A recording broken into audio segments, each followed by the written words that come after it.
Hassan, Ya kokari. alhamdulillah. Ya aka ji dan. Ashe ana ta kula.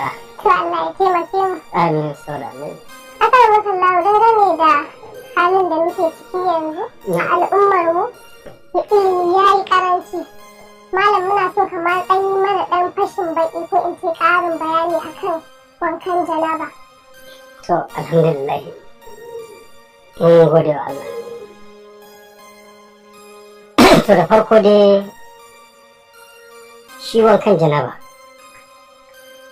wani abu ne da Allah Ubangiji subhanahu wata'ala ya farlanta shi a cikin littafinsa mai sarki, inda Allah subhanahu wata'ala yake cewa fa iza kuntum junuban fatahharu, duk lokacin da kuka kasance kuna cikin janaba to ku yi wanka.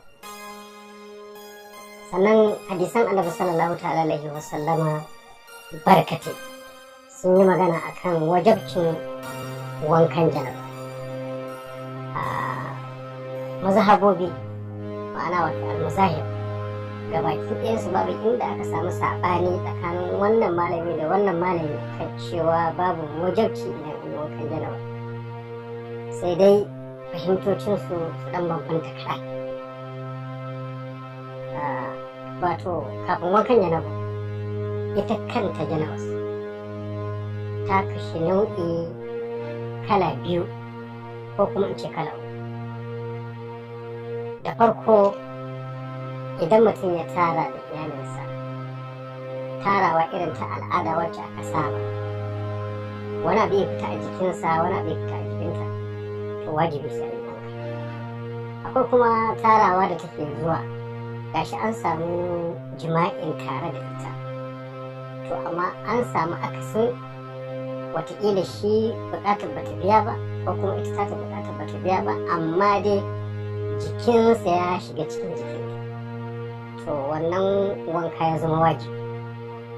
Kamar inda Nana Aisha alaihi salam take cewa Annabi sallallahu ta'ala alaihi wasallam yana cewa idza zawajara khitanu khitana wajaba al-ghusl, duk lokacin da kaciya ta wuce kaciya to wajibi sai a yi wanka ko da ba a yi inzali ba. To ma'ana dai abin da nake nufi shi ne duk lokacin da hashafa ta namiji ta wuce cikin farjin mace to wajibi shi da ita su sun wanka. Sannan sai abin da ya shafi ruƙuya mafarki, akwai wasu karance-karance da ake yi wanda ba su da tushe, a cewa idan mutum ya mafarki gashi mafarki ya tara da wata mace ko kuma wata mace ta yi mafarki namiji ya tara da ita, wani abu ya fita a jikinta, sai a ce a wai wannan matar ya santa ne, ko kuma a ce wai ita wannan namijin da suka wani abu ta san shi ne. Wannan magana kwata-kwata ba ta da tushe. Ala ayi halin in dai mutum ya mafarki mani ya fita daga jikinsa to wajibi ne sai ya wanka. Sannan kuma in ya farka ya ga busasshen mani a jikinsa bai san da yi mafarkin ba, kawai dai ganin busasshen mani, to nan ma wajibi sai ya yi wanka. Misali kamar da ka san da ya koma baccinsa da na dare ya yi sallah asuba bai koma bacci ba, sai ya ga busasshen mani a jikinsa, shi kenan sai ya je ya wanke jikin nasa ya yi wanka, sai ya mayar da sallar asuba da abin da za a ɗauka a wancan baccin nasa na dare, a nan ne ya sami janaba, ma'ana dai baccinsa na ƙarshe, ko da zai kwana 7 bai sake yin bacci ba, to sai ya rama sallar kwana 7. To a takaicin takaicewa janaba kenan yadda wacce ita ce take haifar da wanka. Sannan kuma sai magana shi wanka. Maganar wankan janaba nau'i biyu ne, kuma kowanne shari'a ta tabbatar da shi.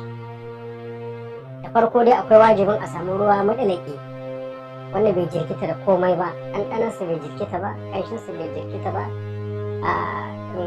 kamanninsa ba su jirkita da komai ba. Saboda wannan irin wannan ruwan da shi ake alwala da shi ake wankan janaba. Akwai na farkon farawa, idan mutum ya shigo banɗaki suna ce ya zama jikinsa yana da wani ɗan kamfai ko ɗan wani dross a jikinsa haka, ko ɗan wani mayani da ya rufe al'aurarsa. Zai buƙaci wannan dross ɗin ko kamfan ko kuma wannan mayanin guda biyu a cikin banɗakin da yake zai wannan wankan janaba. A muƙaddara buta ya shiga da ita. To bayanin butar in ya shiga ita na farkon farawa zai wanke hannunsa so na dama, zai wanke hannunsa so uku na hagu. To in ya fara tsarkake hannunsa to sai ya wanke, mustahabi ne ya fara wanke duk inda jikinsa ya taɓa na najisa, ma'ana inda duk maniyin ya taɓa a jikinsa sai ya fara wanke shi, sai ya wanke alƙalaminsa da hannun hagu ko ta wanke farjinta da hannun hagu. In ta gama wankewa sai ta goga shi a jikin bango idan akwai tsarkin da za a iya gogawa, ko ta goga shi a ƙasa in akwai tsarkin da za a iya gogawa. Wannan sunna ce ta tabbatar da haka. To idan an gama wannan ta wanke hannun ko ya wanke hannun sai ya ɗaura alwala. To a wajen alwalan ne a nan ne zai yi niyya ta wankan janaba. Akwai wacce ake yi da larabci, wacce ake ayyana ta kowa ijita. Wasu malaman sun tabbatar da cewa in dai ana son niyya ta tabbata to sai in an ayyana ta. Wasu malaman suna ganin cewa in tabbacin niyya kawai idan ka kudurce ta a zuciyarka yayi. To kala biyu, bari mu ɗauki wancan wacce mazhaba ta Imam Malik wacce muke kanta ta tabbatar. Shi ce nawaitu ghusl janabati, nayi niyyar zan yi wankan janaba dan lirafa'ul hadas al-akbari wal asgari. Ta larabci ke. In kuma ta gagara a wajen mutum sai ce na niyyar zan yi wankan janaba dan ɗaukake babban kari da ƙaramin kai. To sai ya alwala. In yi alwala wanki daidai, in ya ga dama a cikin wannan alwalar da yake wanke kafarsa, in kuma ya bari sai ƙarshen wankansa sai wanke kafarsa. To sai ya in yi alwala ya yi niyya kenan. Abinda zai fara yi na farko inda aka fi samun matsala shi ne wajen mata. Mace tana da tarin gashi, wata ma ba iya gashin ne kawai ba, sai da ta hada da wani abu na haram wanda addinin musulunci bai yarda da shi ba. Shi ne abin da kuke daurawa a kan. To idan ta daura wani abu a kanta ta zo za ta wankan jaraba, to tilas ne sai ta kwance wannan abu. In dai wani abu ta hada da shi ta daure, in ba ta kwance wannan abun ba, idan ta yi wankan janaba sau 1000 to janabar ta tana jikinta ba ta bata. An yi rangwame akan kitso kowane iri ne, ba a ce mace ta kwanci kitso ba, amma in dai ta haɗa gashin nan da wani abu to sai ta kwanci. Saboda ka shi mai wankan ko ita mai wankan sai ta karkato ruwa tun da buta da ke da shiga ita, sai ta haka ta zuba a hannunta sai ta saki. Kin ga babu abin da ya rage a cikin hannun sai ganshi, sai ta ɗora a kan taka ta murza gashin, shi ma ya murza gashin. Mace da kitso a kanta sai ta riƙa dukan kitson ko ina sai ƙofofin gashin da sun koma sun haɗe, domin duk lokacin da mani ya fita daga jikin mutum to duk wata ƙofa da take jikinsa ta gashi buɗewa ta. Da zarar ya zo ya fara ruwa wannan ƙofa tana buɗe, in bai wani abin da aka ce ba shi kenan sai ruwa ya bata cikin wannan ƙofar sai ya shigi kansa, sai haifar masa da wani ciwo ko ya haifar mata da wani ciwo da har ta mutu ba ta san maganin sa. To bayan ya murza kowace ƙofar gashi ta koma sai ya karkato tun da buta na ce, in ma kuma abun wankan buɗaɗɗe ne to ya samu dama isa hannunsa, domin tun can baya ya wanke hannunsa 3. Sai a ɗebo ruwan haka sai ya kwara sau 3. Kowace kwarawa ya murza, mace ta sake dukan gashin ta kanta kamar inda na faɗa. To wannan mustahabi ne a wankan jaraba, ana son yi shi. To sai kuma a dawo tsagin jiki na dama, sai ya fara wanke tsagin jikinsa na dama. Fara yin dama sunna ce ta Annabi sallallahu alaihi wasallama wajen ko menene. Haka a wajen wankan jaraban ma sai mutum ya fara wanke tsagen jikinsa na dama.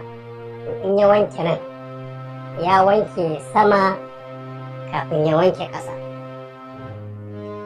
saboda haka sai ya wanke nan.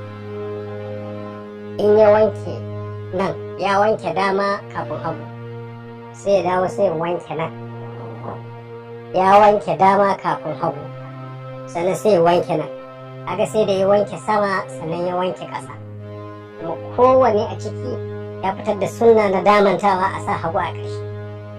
Daman can na ce farko a wajen alwala ya wanke ƙafarsa, ko kuma ya bari sai ƙarshen wankan sai ya wanke ƙafarsa. In ya wanke ƙafarsa to wannan alwalar da yi in bai sake taɓa azzakarinsa da hannunsa da ita ba, ko bai yi fitsari ba ko bai yi bayan gida ba, daga nan kawai sai fito sai masallaci. Ko mace ce ma wannan alwalar da ta yi ta wadatar mata, daga nan kawai sai ta fito ta yi sallata. Amma mai zuwa masallacin ce kawai sai ta tafi masallaci. Wannan shine wankan janaba a takaicen takaicewa wanda ke daki wanda shari'a ta zo da shi. To sai ɗaya wanda ana ganin akwai rahusa a cikinsa, amma kuma idan aka bi rahusar to fa za a tsallake lada wanda ba za a iya lissafa shi ba. Shine mutumin da zai zo watakila ina da shaya a gidansa, ko watakila ina da baho a gidansa, ko zai je kogi, ko yana da swimming pool a gidansa ya tabbatar da tsarkin ruwan, kawai da ya zo ya wankan janaba izindima ko ina ya wanke a jikinsa ba tare da ya wannan daki-dakin da aka faɗa ba, to ya yi. Amma fa ya bar romo da yawa.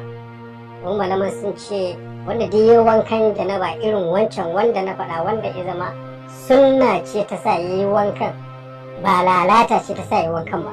Duk inda ruwan nan ya tsallu na wankan janaba, sai Allah Ubangiji ya halicci mala'ika da shi.